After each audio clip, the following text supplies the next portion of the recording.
ये land fraud committee की आज मीटिंग हुई और इसमें सभी मेंबर्स उपस्थित थे।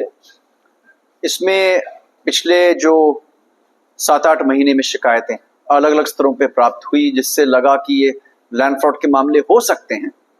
उसमें एक आप कह सकते हैं छोटी जांच, एक समरी इंक्वायरी पहले तहसील के लेवल से कराई गई। उसके बाद यहाँ पे इन मामलों को सुना गया, शिकायतकर्ताओं को भी बुलाया गया। तो कुल 53 मामले आज कमेटी के सम्मुख आए थे, जिसमें से 13 मामले ऐसे पाए गए जो एफआईआर करने के लिए ठीक हैं, उचित पाए गए, उसमें एफआईआर की जाएगी।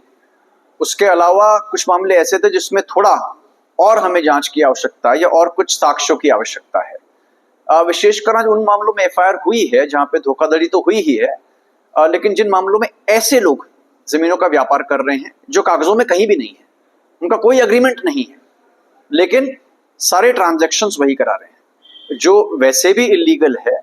और इस परंपरा की वजह से, इस प्रैक्टिस की वजह से बहुत से फ्रॉड्स हो रहे हैं। तो कमेटी चाहेगी कि ऐसी चीजें डिस्करेज हों।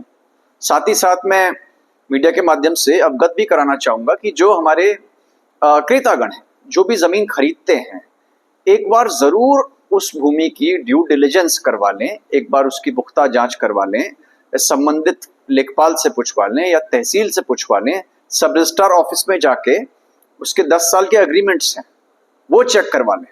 या कई बार लोग ऐसा भी करते हैं कि कोई एडवोकेट साहब के पास चले जाते हैं, वकील साहब के पास चले जाते हैं, वो भी एक तरह से उसकी पुरानी ट्रांजैक्शन डिटेल्स निकाल के देख लेते हैं कि जमीन ठीक ठाक है, कोई इस पे लोन तो नहीं लिया हुआ है। ये देखना भी बहुत आवश्यक है कि जो व्यक्ति आपको ये जमीन बेच रहा है, उसके नाम जो खतौनी में जमीन है, ऐसा तो नहीं कि वो जमीन बची है केवल रस्ते की हो, बेचने वाली जमीन हो ही ना। तो मैं चाहूंगा कि इस पे भी जो हमारे क्रेतागण हैं वो ध्यान दें, लैंड फ्रॉड का शिकार ना हो। और बाकी कमेटी के सम्मुख जो मामले आएंगे उनको तो खैर हम विस्तारित करते रहें।